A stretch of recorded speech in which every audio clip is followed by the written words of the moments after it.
I'm going to start today's video out a little bit different. We normally don't talk about things like this because mainly we talk about what's happening economically, a little bit of what's happening socially. But I've been watching a lot of videos over the last couple days regarding what happened at this mall in Miami last week with these shadow aliens. And I wanted to get your input on this because a lot of people are asking a lot of questions about this.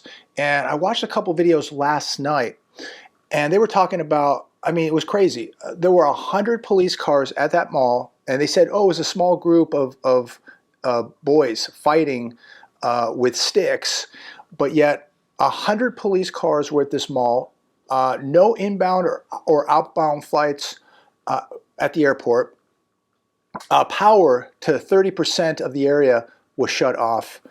And just watching some of the video of this event at this mall is fascinating. At least, I mean, some people said 125 police cars there. What in the world went on there? So now some of these videos are coming out with people saying that they were there and describing what they had witnessed with these 8 to 10 foot shadow figures or shadow aliens in the mall. And actually some people actually pulled out boomsticks and took shots at these things. And they said that people were just in panic mode. That I haven't found much video, but there are some pictures coming out. Maybe some video will come out of it, but I did see a picture today. It was a little bit grainy. I don't know if it was from a security camera, but this one guy said that people were so scared. Old people were running faster than you can even imagine an old person running. People that were obese were running faster than you could even imagine, this person said. He said people were like in fear of their lives. But what do you think about this? 8 to 10 foot shadow aliens, some people are calling it. Is this Nephilim? You know, it did say in Genesis that in the last days Nephilim would return. 8 to 10 foot shadow beings, shadow aliens. What is this? Is it legit? Is it real? What really happened there? Shutting down the airport, shutting down the power, 100 police cars at this mall. And I didn't hear anything about this until recently because all these videos are popping up on it. Comment down below if you've heard anything about this. Do you believe any validity to this story, or was it just a small group of boys fighting with sticks in the mall, but they needed 100+ police cars to get this under control? Very, very interesting. A lot of questions out there revolving around this story, but I don't know. What do you think? I just thought it was really, really interesting, and a lot of people now asking questions about it. Now, shifting gears, let's talk about the economy. We'll step away from aliens, Nephilim, shadow aliens, and get into what's happening with the economy. Inflation causes restaurant owner to charge nearly $16 for a sandwich. Calls jump in prices, incredible. And I don't think you can really go anywhere now and sit down at a restaurant and get a hamburger for under $15. Most places they're closer to $20. But this restaurant owner said, here's why he's charging $16 for a BLT. Rent is $20,000 a month. Utilities, $6,000 a month. Labor, $60,000 a month. Food costs rising. So we're going to continue to watch a lot of these restaurants reach a breaking point where people just no longer can justify paying $16 for a BLT or $20 or $25 for a hamburger. Where is the breaking point where people just say, hey, I cannot do it or will not do it? There's a lot of times where I'll walk into a place and be like, there's just no way I'm paying this. I'll walk out. We just went out to dinner at a seafood joint, just a casual sit-down seafood joint in the area. And, you know, the fish and chips was half the size of what it was, say, 6 to 9 months ago. Half the size. But prices continue to go up. And how long are these restaurants going to be able to stay in business by doing this? I don't know. And how much of this is just price gouging at this point? You know, most of you heard the story with PepsiCo over in Europe, and they've removed PepsiCo products from their shelves. They have 12,000 plus stores, France, Italy, Spain, Belgium, and they're removing products off the shelves because they said PepsiCo is just sticking it to people. and they're not going to be any part of it. So they're removing, their Pepsi, 7-Up, Lipton tea, Quaker Foods, Doritos, Lay's chips, all that is owned by PepsiCo, and they're pulling it off the shelf. So, I commend this place. This is Carrefour. I believe the company, Nugget, come here. I believe the company, it's called Carrefour, and I think they're based out of France. So they said no more of this. So how much of this, when you go to a restaurant, you go to a grocery store, how much of this is just now price gouging? Yes, there's inflation. There's no doubt about that. Especially labor costs is really affecting a lot of places like restaurants. But how much are we seeing now that is just straight up price gouging? I think we're seeing, I think a lot of it is price gouging at this point. Yes, there is inflation, no doubt about it. But I think this is making things worse because companies are making money gouging people. They're not giving anybody a break when they need to give people a break. Automobile sticker shock sinks in. This on the Hedge today. Average price of a car, $48,000. The automakers are selling less cars. They're going to sell less cars in 2024. But I think their strategy is simply, we'll sell less cars, but we're going to charge more for what we sell. So we're going to have a wider margin. Again, to me, this is literally price gouging, right? Some of the prices you're seeing on some of these vehicles is absolutely out of this world. It's absolutely shocking. And there's nothing really to justify some of the prices. I mean, take a look at what kind of truck you get for $100,000 now. I mean, a pickup truck for $100,000, and you could spend a lot more. I think a lot of this is price gouging, and at some point, I think that this is going to really hurt the automakers. I think it's going to hurt restaurants. I think it's going to hurt grocery stores because people are just going to have enough. And I think that they're going to revolt in some way to where they're just going to say, hey, I'm going to just keep my car longer, or I'm not going to buy from a certain store or a certain automaker because I know you're price gouging. And, it's just really unacceptable what is going on while people are hurting in this country. So, people who aren't making it, people who are struggling, they're going to have or people whose credit's being destroyed, they're going to have a much, much more difficult time buying a car than, maybe the top 10% of the population. But think about, how many people are being evicted, people that are filing bankruptcy, they're beginning to increase daily. People not paying their credit cards, their student loan debt. This is all going to affect their credit scores. So how in the world are these people ever going to buy a car if their credit scores are being absolutely wrecked right now? Here's another one from the economic collapse. Shock numbers, 38% of U.S. companies anticipate that they will conduct layoffs in 2024. If you have a good job right now, you better do everything you can to keep it because the layoffs are coming. I mean, think about that. 38% of companies say they're likely to have layoffs in 2024. And are you preparing that if you or a spouse lost their job, are you going to be okay? Most people will not because they're going to go straight into panic mode because they have no cash reserve, no savings, no assets, a lot of debt, and debt is going to destroy them if a spouse loses a job. Over the years, people went out, they had a great time, they partied the money away when they should have been putting it away for a rainy day, and they didn't. We're going to see mass layoffs this year. It's already beginning. I mean, Xerox just came out. They're going to let go of over 3,000 people. I mean, Happy New Year, right? 52% likely to implement a hiring freeze in 2024. So it's going to get more difficult if you lose a job to replace that job. Half say anticipation of a recession is a reason for potential layoffs. 4 in 10 say layoffs are due to replacing workers with AI. Think about that too. How many jobs in the next 5 to 10 years won't even exist because they're going to be replaced by AI?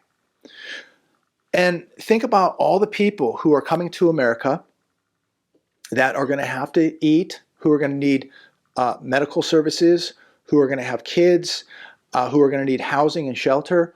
My question is, how is this going to happen when we are heading into a disastrous Great Depression here, where people right now are losing jobs? And the jobs that we have out there right now are leisure and hospitality jobs that don't pay much.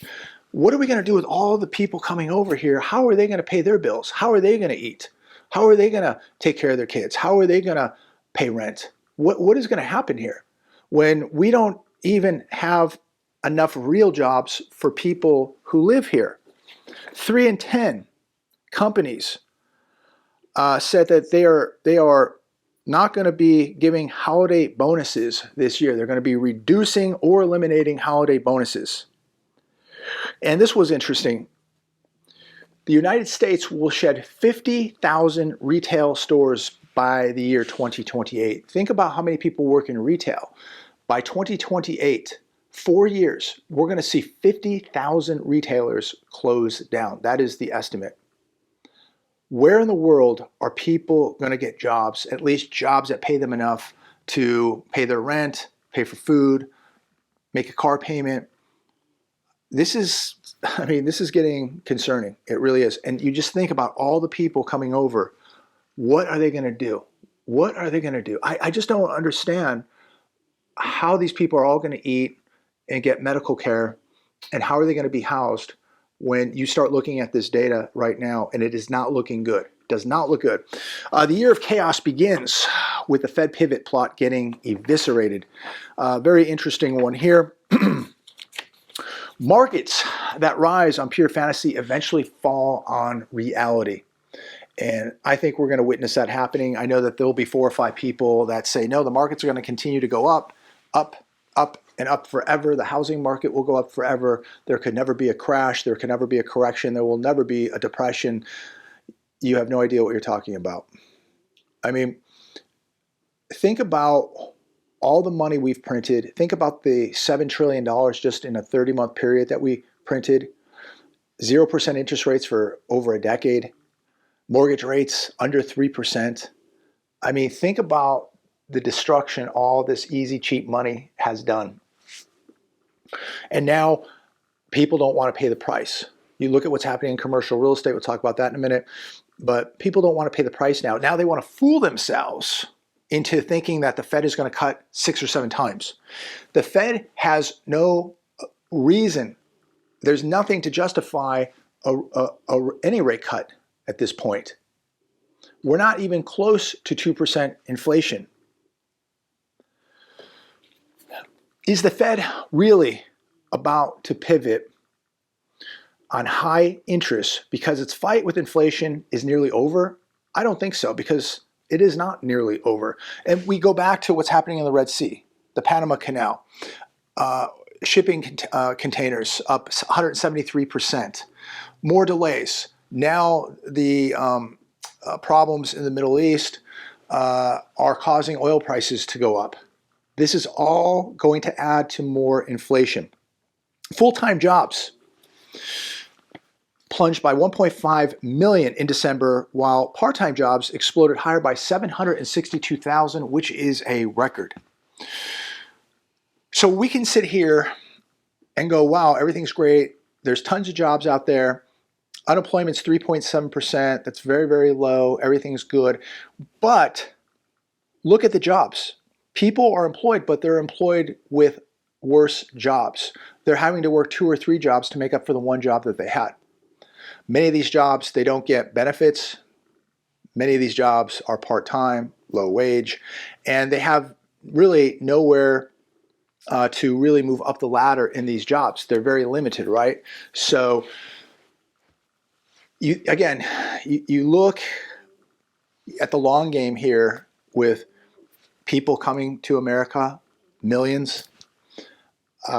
We've now just broke $34 trillion in debt. Inflation's not going away. We're going to print a lot more money. We're being told that there's going to be 6 or 7 rate cuts. We know now that that's not going to happen. At some point, the markets are going to realize that. I think they began to realize that this week. But you just, begin to start adding some of this stuff up and go, what is this going to look like in a year or 2 or 5 years or a month? I mean, how much longer can this go on before things break? It's getting really, really concerning. Daily Mail, U.S. office buildings face a $117 billion debt time bomb. Mortgages due this year threaten to sink U.S. economy as thousands of workplaces remain empty. Hundreds of loans on office buildings are about to come due at a very bad time. Loans were taken out when interest rates were low and now have to refinance. Too many of the loans are defaulting. This could trigger a banking crisis and damage the economy even more. So we look at the banking system and how that is holding on by a thread. We've got so many problems, and it amazes me that there are people out there that think everything's okay and that they're immune from all this. I have a newsflash for those people. You're not immune from this. Everybody is going to feel some pain at some point. Cities with the largest commercial mortgage debt. Manhattan, $9.8 billion. San Francisco, $3.5 billion. Chicago, Illinois, $2.1 billion. This is mortgage debt. LA, $1.8 billion. Houston, Texas, $1.1 billion. I mean, these are huge, huge numbers, and the list goes on. 40% of office loans on bank balance sheets were underwater last month. Think about what is going to happen here very, very soon as far as the banking sector, especially regional banks. We've seen last year we lost 60,000 bank jobs, thousands of bank branches have closed down. They know something's going on, and so do you. And I mean, this is incredible. And every day when you watch these business channels, they never talk about what's happening in commercial real estate. Moody Analytics estimates 224 of the 605 loans that will expire soon will be tough to repay or refinance because their owners have too much debt or the buildings aren't making enough money. And these buildings aren't worth half of what they paid for them just a few years ago. The Seagram building on Park Avenue in Manhattan, which was mortgaged at $760 million in 2012, only brought in $27 million in revenue in 2022. So what happens here when the owners of these buildings just begin to give the keys back to the bank and they continue to default? And these are not small numbers. These are hundreds of millions of dollars per loan. It's going to be big problems for the banking system. And no matter where you live or who you are, you're going to be affected, no doubt about it. And what's happening socially, you're going to be affected, no doubt about it. And everybody is being affected by inflation right now, and they have been. There's no doubt about that. So, maybe, somebody that makes, $500,000 a year, they're not affected. I get it. But just because you're not affected doesn't mean that the majority of this country isn't being affected, because the majority of this country doesn't make $500,000. And the majority of this country, 62% according to CNBC, 78% according to Grant Cardone, 80% according to some other people, of this country is living paycheck to paycheck. Paycheck to paycheck. Think about where we're at right now. We're on the verge of a very, very serious Great Depression. And the majority of workers in this country are living paycheck to paycheck with record household debt. How do you think these people are going to fare when this thing breaks loose? And you look at, the average worker in this country making $34,000 or less in this country. Not going to be good. It is not going to be good. And I really worry about what we're about to see, what's about ready to unfold. So I'm going to leave it there today. It really saddens me to read this stuff every day, but I have a duty to keep waking people up. Make sure to share these videos. Make sure, if you want to support the channel, the best way you can support this channel is by liking and subscribing and sharing. We got to keep waking people up. Most people will never wake up, but I will tell you, a lot of people have woken up, and I'm really happy about that. But again, the majority is not going to, and that's on them. There's nothing we can do about it. There's nothing we can do to stop what's happening, but we can prepare right now, get our families prepared. If people want to stay in their little bubbles, that's up to them. Everybody has free will. That's the way life is. At least here, everybody has free will, and they have to make their own decisions. If you want to stay in a bubble, hey, that's your right. If you want to get out of the bubble and prepare and make sure that your family is protected and safe, and you do everything you can to put the odds in your favor to survive and thrive during the worst of times, I think that that's a better strategy. I really do. And look, we could all be wrong here. And as my good friend Aaron said, I can afford to be wrong. Question is, can you afford to be wrong? So that's what we have to ask ourselves. If I'm wrong, great. I have cash reserves. I have gold. I have silver. I have assets. I have skill sets. Okay. But if I'm, if I'm right and you don't have these things, you could be in very, very big trouble. And worst of all, your family could be in very, very big trouble. So I'm going to leave it there today. Comment down below. Let me know what you think about these shadow aliens, these shadow people. Is there any legitimacy to this report, many reports? Very fascinating. Very, very fascinating. Are we seeing a flash of Genesis now taking place here? And I don't know. I don't know. Actually, let me go back. I want to make one correction. I believe I said earlier in the video that it said in Genesis, it was Revelations, I believe, that it said that the Nephilim would return back here to earth. Not Genesis, but Genesis 6:4 did talk about the giants, how they came to, came upon women and the whole story, the angels. But yes, it was Revelations that talked about the Nephilim returning at the end times. So let me know your thoughts on that. God bless every one of you. Have a wonderful evening. Comment down below, like, share, subscribe. And as always, I look forward to speaking with each and every one of you.